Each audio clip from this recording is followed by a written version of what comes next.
नमस्कार दोस्तों, कैसे हैं आप लोग। उम्मीद करते हैं आप अच्छे होंगे, आपकी तैयारी चल रही होगी। दोस्तों, आज का जो वीडियो है वो बहुत ही इम्पोर्टेंट है, खास करके जो सिविल सर्विसेज या यूपीएससी या फिर स्टेट पीसीएस की तैयारी कर रहे हैं उनके लिए। दोस्तों, आज का जो बुक आप अपने स्क्रीन पर देख रहे होंगे ये आधुनिक भारत है और ये पुराना वाला एनसीईआरटी है। तो सोचा हमने इसके बारे में आपको थोड़ा सा बता देते हैं। ये क्लास 12th का है और इसके जो लेखक हैं वो हैं बिपिन चंद्र। लेखक बिपिन चंद्र, क्लास 12th का, आधुनिक भारत मॉडर्न हिस्ट्री का है। और आप बहुत जगह सुने होंगे कि अगर आप यूपीएससी की तैयारी कर रहे हैं तो एनसीईआरटी आपको पढ़ना ही है। सब आपको यही कहेगा, किसी भी कोचिंग इंस्टीट्यूट पढ़ी तो एनसीईआरटी आपको मस्ट भी मैंडेटरी है। और एनसीईआरटी पढ़ने से क्या जो बोला जा रहा है वो सही है नहीं है ये तो हम आपको बताएंगे इस वीडियो में ही। लेकिन क्यों रिकमेंड किया जाता है कि एनसीईआरटी पढ़ना है ये भी हम आपको बताएंगे। तो रिकमेंड इसलिए किया जाता है दोस्तों क्योंकि एनसीईआरटी का जो भाषा है वो बहुत ही सरल भाषा है। इतना सॉफ्ट भाषा और इतना सरल भाषा है कि आप आराम से उसको समझ करके और आपका अंडरस्टैंडिंग मतलब इतना मजबूत हो जाएगा हिस्ट्री में। या किसी भी एनसीईआरटी का बुक पढ़ते हैं आप तो उसमें लेखन का जो कला है, जो लेखन शैली है वो इतना सरल है कि आपको इजीली समझ में आ जाएगा। और जब एक बार, दो बार, तीन बार आप पढ़िएगा तो आपको पूरा कहानी के तरीके से वो याद हो जाएगा। शब्द इतना कोमल शब्द है, इतना मतलब आसान शब्द इसमें प्रयोग किया गया है जो कि आपको समझ में जल्दी आ जाता है। और इसीलिए जितना भी आप कोचिंग वगैरह सुनते होंगे या जो भी और भी जो संस्था है जो खास कर तैयारी करवाती है वो इसीलिए बोलती है कि एनसीईआरटी को एक बार पढ़ लीजिए, उससे आपका बेस मजबूत हो जाएगा। तो बोलना उनका बहुत ही जेन्युइन है और इसीलिए बोला जाता है कि एनसीईआरटी को पहले पढ़िए, उसके बाद फिर आप ऊपर का जो बुक आता है प्राइवेट पब्लिकेशन की तरफ से उसको पढ़िएगा। तो आप देखिए, हम आपको एक बुक दिखाते हैं, इसमें भाषा कितना सरल भाषा है। पहले भारत का संविधान के बारे में यहाँ दिया, उद्देशिका बताया गया है।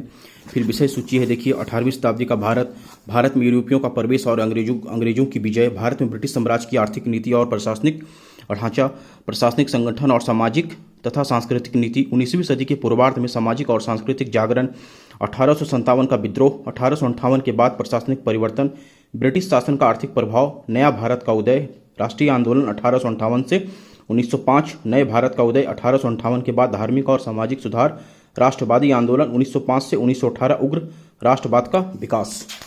ये इसका कंटेंट है और हमने पढ़ा है तो जो मुझे इंपॉर्टेंट लगा उसे मैंने अंडरलाइन किया है। तो इसका भाषा पहले आप देखिए कि भाषा कितना सरल भाषा है।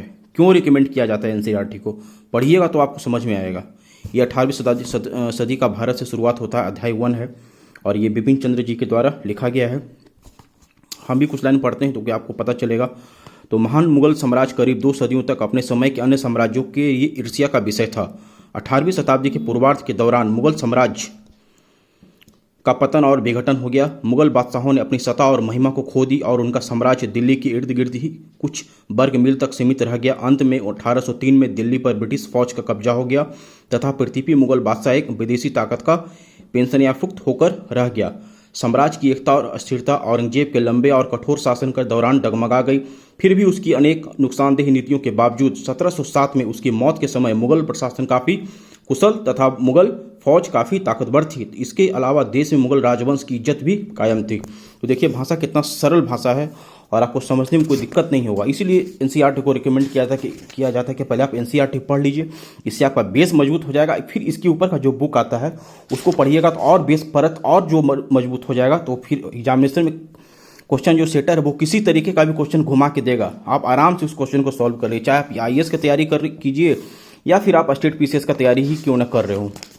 ये कहने का मेन रीजन होता है और एनसीईआरटी का रिकमेंड इसलिए किया जाता है। ये पुराना वाला है, अभी नया एनसीईआरटी आया है तो ज़्यादातर लोग रिकमेंड करेंगे पुराना वाला है, लेकिन ऐसा कोई दिक्कत नहीं है। नया पुराना में कोई दिक्कत ऐसा है नहीं।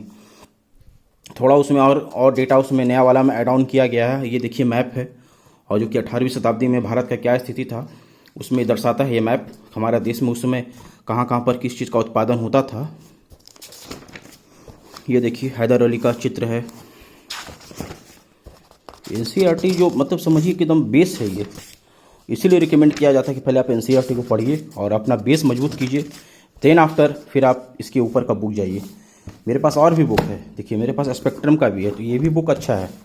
स्पेक्ट्रम राजीव रहीर का ये भी फेमस बुक है, खास करके यूपीएससी और स्टेट पीसीएस के जो स्टूडेंट तैयारी कर रहे हैं उनको भी ये बुक से रूबरू होंगे। और ये राजीव अहीर जी के द्वारा लिखा गया है।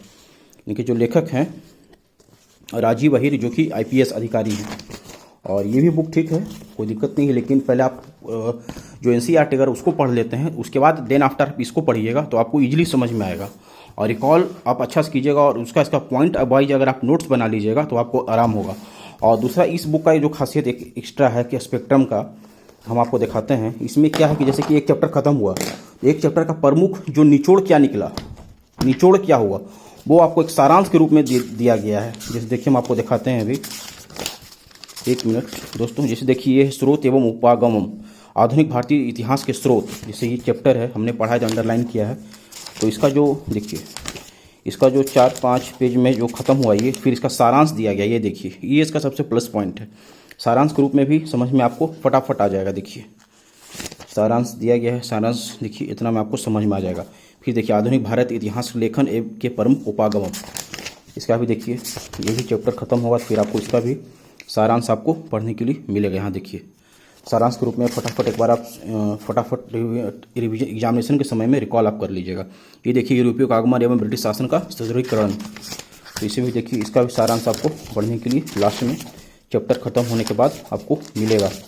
ये सबसे प्लस पॉइंट हमको लगता है इस बुक का, जो कि मतलब अगर समय कम है तो फटाफट अगर रिवीजन करना है तो आप सारांश पढ़ लीजिए, तो आपको जो प्रमुख निचोड़ है वो निचोड़ आपको मिल जाएगा। ये देखिए दोस्तों, यहाँ से फिर इसका ये सारांश शुरू हो जाता है, सारांश, ये देखिए आप। तो ये था इसका सारांश, और ये देखिए सारांश है,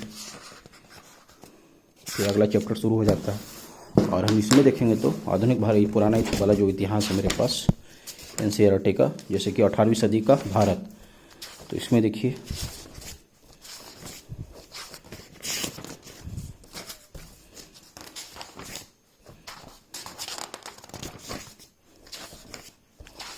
इसमें हम आपको इससे भी आपको हम रूबरू कराते हैं।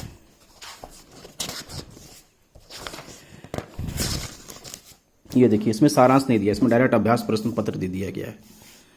इसमें जो है दोस्तों डायरेक्ट अभ्यास प्रश्न पत्र दे दिया गया है। नया वाला जो एनसीईआरटी है उसके बारे में मुझे मालूम नहीं है तो कैसा है, लेकिन मेरे पास पुराना था तो हमने सोचा कि आपको इसका दोनों का एक ओवरव्यू दिया जाए। हम कोई प्रमोट नहीं कर रहे हैं, ये मत समझिएगा कि हम बुक का कोई प्रमोशन बुक वीडियो है ये, ऐसा कोई बात नहीं है, अच्छा है। और जो भी स्टूडेंट खास करके स्टेट पीसीएस या फिर यूपीएससी की तैयारी कर रहे हैं तो दोनों को ये बुक से भली भांति परिचित होंगे और जानकारी उनको अच्छा होगा। तो चलिए दोस्तों, फिर नेक्स्ट वीडियो में मिलते हैं। मेरा प्रयास अगर आपको अच्छा लगा होगा तो आप चैनल को अगर सपोर्ट करना चाहते हैं तो लाइक, शेयर एंड सब्सक्राइब करके इसे आप सपोर्ट कर सकते हैं। फिर हम आपसे नेक्स्ट वीडियो में मिलेंगे, तब तक अपना ध्यान रखिए, जम के तैयारी कीजिए।